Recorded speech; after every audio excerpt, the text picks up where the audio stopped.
तो नमस्कार, स्वागत है आप सभी का एजुकेशन मंत्रा में। दोस्तों, पुलिस इतिहास की सबसे बड़ी भर्ती होने जा रही है। 53,000 पदों पर यह भर्ती होगी। नए आयोग से एक और बड़ी भर्ती परीक्षा होगी। इंटेलिजेंस विभाग में 2,386 पदों पर नई भर्ती होगी।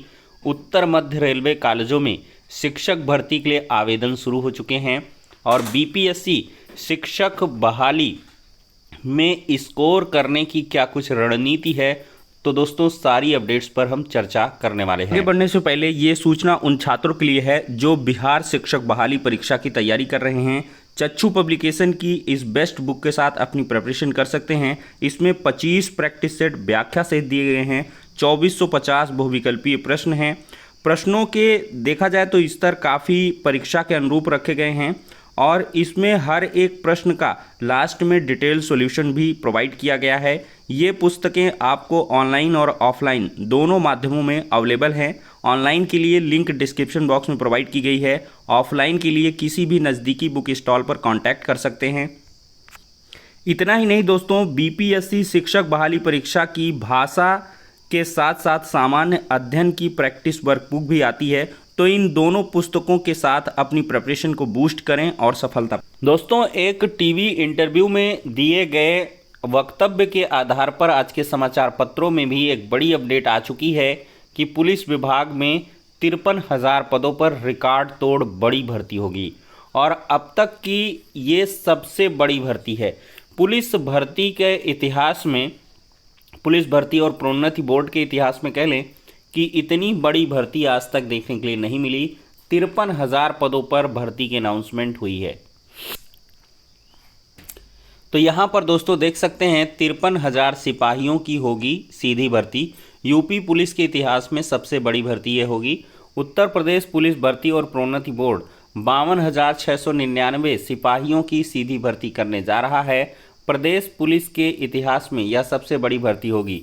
उच्च पदस्थ सूत्रों के मुताबिक लिखित परीक्षा और भर्ती से संबंधित अन्य कार्यों के लिए कार्यदायी संस्था के चयन की निविदा 15 जुलाई तक प्रकाशित कर दी जाएगी।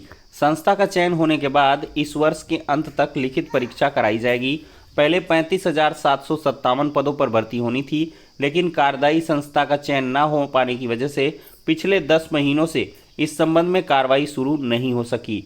2 कंपनियों के भर्ती परीक्षा कराने में रुचि नहीं दिखाने के बाद अब 52,699 सिपाहियों की सीधी भर्ती के संबंध में कार्रवाई आगे बढ़ने की कवायद शुरू हुई है।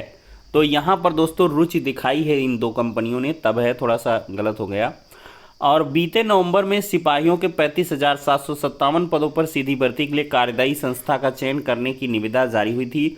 इनमें केवल टाटा कंसल्टेंसी सर्विसेज यानी कि टीसीएस ने ही हिस्सा लिया था। इस वजह से निविदा निरस्त करनी पड़ी। बाद में नकल माफिया और साल्वर गैंग की परीक्षा में सेंधमारी के डर से टीसीएस ने अपने हाथ खींच लिए थे। तो 25 लाख आवेदन आने की उम्मीद है।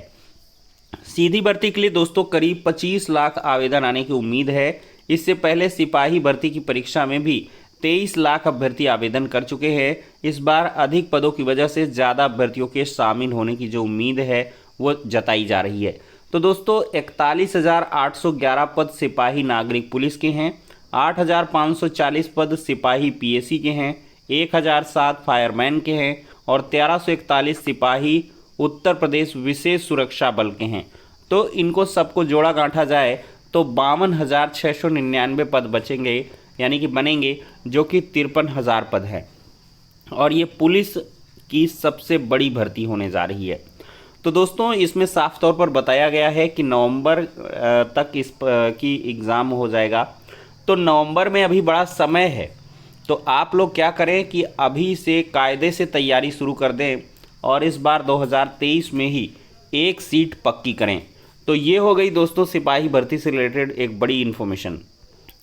अब दोस्तों एक बड़ी अपडेट है। नया चयन आयोग लिखित परीक्षा से कराएगा प्रधानाचार्य भर्ती। साक्षात्कार से पूर्व परीक्षा बनाने का प्रस्ताव अधिनियम में प्रस्तावित है। तो प्रदेश के अशासकीय सहायता प्राप्त एडेड माध्यमिक विद्यालयों में वर्ष 2013 के बाद प्रधानाचार्य भर्ती नहीं होने से अभ्यर्थी नई भर्ती की प्रतीक्षा में हैं। उत्तर प्रदेश माध्यमिक शिक्षा सेवा चयन बोर्ड ने प्रधानाचार्य भर्ती के लिए अधियाचन मंगाया था, लेकिन भर्ती विज्ञापन जारी नहीं किया गया। बाद में पदों का सत्यापन कराने पर चयन बोर्ड को 1688 पद रिक्त मिले, लेकिन चयन बोर्ड में सदस्य नहीं होने से यहाँ पर दोस्तों भर्ती नहीं हो पाई। अब बेसिक से उच्च शिक्षण संस्थानों तक में शिक्षकों की भर्ती के लिए नए आयोग यानी कि शिक्षा सेवा चयन आयोग के गठन की प्रक्रिया चल रही है, जिसके अधिनियम में प्रधानाचार्य भर्ती लिखित परीक्षा और साक्षात्कार के माध्यम से कराए जाने का प्रस्ताव है। अधिनियम का गजट होने के साथ इस व्यवस्था को मंजूरी मिल जाएगी। तो प्रदेश के 4500 से ज़्यादा एडेड माध्यमिक विद्यालयों में करीब आधे में स्थायी प्रधानाचार्य नहीं है। तो पद रिक्त होने के कारण जो प्रभावी प्रधानाचार्य हैं उनको काम करना पड़ रहा है। भर्ती के लिए वर्ष 2013 में जो भर्ती आई थी वो अब तक पूरी नहीं हो पाई। वर्तमान में चयन बोर्ड में चेयरमैन व सदस्य के नहीं होने से भर्ती की कोई उम्मीद भी नहीं है।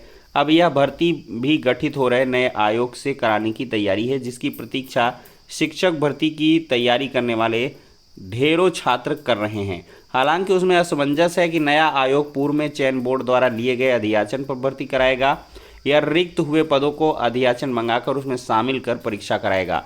फिलहाल अधियाचन के संबंध में निर्णय तो आयोग के गठन के बाद लिया जाएगा, लेकिन अभी आयोग गठन की समय सीमा को लेकर ही प्रश्न बने हुए हैं। तो ये दोस्तों बहुत बड़ा मुद्दा है, बहुत सारी भर्तियां हैं और बहुत सारे पद खाली हैं। अब नए आयोग से उम्मीदें हैं कि इसके गठन के बाद सारी स्थितियों पर पर्दा उठ जाएगा। दोस्तों मौका है इंटेलिजेंस में 2386 खाली पदों पर भर्ती का। खुफिया तंत्र को मजबूत करेगी योगी सरकार। सिपाही संवर्ग में 72% पद रिक्त हैं। तो प्रदेश की कानून व्यवस्था में खलल डालने वालों पर पैनी नज़र रखने के लिए योगी सरकार अपने खुफिया तंत्र की और मजबूती करेगी। इसके लिए अभिसूचना विभाग यानी कि इंटेलिजेंस में खाली पड़े 2386 पदों पर जल्द तैनाती की जाएगी। विभाग में इस समय लिपिकीय संवर्ग में 69, सिपाही संवर्ग में 72, उप निरीक्षक संवर्ग में लगभग 50% पद रिक्त हैं। राज्य सरकार ने रिक्त पदों को भरने के साथ ही विभाग को अत्याधुनिक उपकरणों से भी लैस करने का काम करेगी। मुख्यमंत्री योगी आदित्यनाथ ने विभाग की समीक्षा बैठक में इस संबंध में निर्देश दिए थे। इससे पहले 21 में उन्होंने इंटेलिजेंस विभाग का पुनर्गठन और सुदृढ़ीकरण करते हुए 2506 अतिरिक्त पदों का सृजन भी किया था। इससे पहले विभाग में कुल स्वीकृत पदों की संख्या 6701 हो गई। नए पदों की स्वीकृति के बाद विभाग को पुलिस विभाग से 2494 पद भी प्राप्त हो चुके हैं। तो वर्तमान में 4315 पदों पर तैनाती है और 2386 पद खाली हैं। तो दोस्तों इन खाली पदों पर जो जल्द भर्ती के लिए आवेदन हैं वो लिए जा सकते हैं। अब बात करेंगे उत्तर मध्य रेलवे की। इसके कॉलेजों में 29 शिक्षकों की भर्ती होगी। 21,250 रुपये मानदेय प्राइमरी के चयनितों को मिलेगा। तो उत्तर मध्य रेलवे के कॉलेज में शिक्षकों के 29 पदों पर भर्ती की तैयारी है। आवेदन करने वाले अभ्यर्थियों को उत्तर मध्य रेलवे इंटर कॉलेज टुंडला में नियुक्ति मिलेगी। और दोस्तों ये प्रयागराज में है और इसके लिए रेलवे ने 8 जुलाई तक आवेदन मांगे हैं। इसमें पीजीटी के 19 और टीजीटी के लिए 20 जुलाई व प्राइमरी टीचर के लिए 21 और 22 जुलाई को साक्षात्कार होगा। इसमें प्रवक्ता के 10 पद हैं। चयनित अभ्यर्थियों को 27,500 रुपये मिलेंगे। उत्तर मध्य रेलवे के CPRO हिमांशु शेखर उपाध्याय के मुताबिक सहायक अध्यापकों के लिए 9 पदों पर भर्ती होगी। इसमें चयनित अभ्यर्थियों को 26,000 रुपये 250 रुपये मानदेय मिलेगा। प्राइमरी टीचर के 10 पदों के लिए चयनित अभ्यर्थियों को 21,250 रुपये मानदेय मिलेगा। निर्धारित योग्यता के साथ 18 से 65 वर्ष के मध्य के अभ्यर्थियों की जो उम्र है वो होनी चाहिए। अभ्यर्थियों को प्रधानाचार्य उत्तर मध्य रेलवे कॉलेज टुंडला के नाम से निर्धारित प्रोफार्मा पर रजिस्टर डाक से आवेदन करना है। तो आप लोग प्रयागराज में वहाँ पर जा कर के कांटेक्ट भी कर सकते हैं और बाकी प्रोसीडिंग से अवगत हो सकते हैं।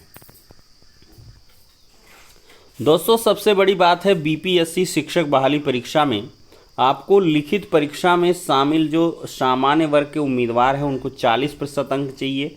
पिछड़ा वर्ग वालों को 36.5 चाहिए। अत्यंत पिछड़ा वर्ग के उम्मीदवारों को 34%, अनुसूचित जाति अनुसूचित जनजाति महिला निःशक्त इनको 32% न्यूनतम अर्हता अंक प्राप्त करना अनिवार्य है, अन्यथा वे प्रतियोगी परीक्षा से बाहर होंगे। तो ये आपको ध्यान में रखना है। अदर स्टेट वालों के लिए अभी कोई आदेश नहीं आया, लेकिन वो लोग 40% अंकों को मानकर चलें, यानी कि 40% आपको प्राप्त करने हैं, तभी आप नेक्स्ट स्टेप के लिए एलिजिबल हो पाओगे। तो 40% अंक के लिए आप स्ट्रेटजी अपनाएं। और ज़्यादातर दोस्तों यहाँ पर देखा जाए तो 1 to 5 के लिए आपको प्रश्न 100 मिलेंगे भाषा के, जिसमें 25 आपके इंग्लिश के रहेंगे और 75 हिंदी के रहेंगे। तो 100 प्रश्न मिलेंगे, 100 अंक के होंगे और ये 2 घंटे का समय मिलेगा। और दूसरा पेपर 1 to 5 के लिए आपका सामान्य अध्ययन का होगा, जिसमें सब मिक्सचर रहेगा। 120 प्रश्न होंगे 2 घंटे में और 120 अंक आपको इससे मिलेंगे। और दोस्तों 9th और 10th के जो उम्मीदवार हैं उनको पहले वाला तो सबके लिए कंपलसरी है, भाषा वाला। फिर विषय और सामान्य अध्ययन के 120 प्रश्न हैं, जिसमें 80 विषय के और सामान्य अध्ययन के 40 प्रश्न रहेंगे। 11वीं 12वीं के टीचर के लिए 120 प्रश्न हैं, विषय में जो है आपके भाग 1 में 80 हो गए और बाकी आपके सामान्य अध्ययन के 40 क्वेश्चन हो गए। तो इस प्रकार से आप लोग तैयारी करें दोस्तों और इसी के आधार पर स्कोर करें। तो फिलहाल के लिए दोस्तों इस वीडियो में इतना ही, नेक्स्ट में मिलते हैं।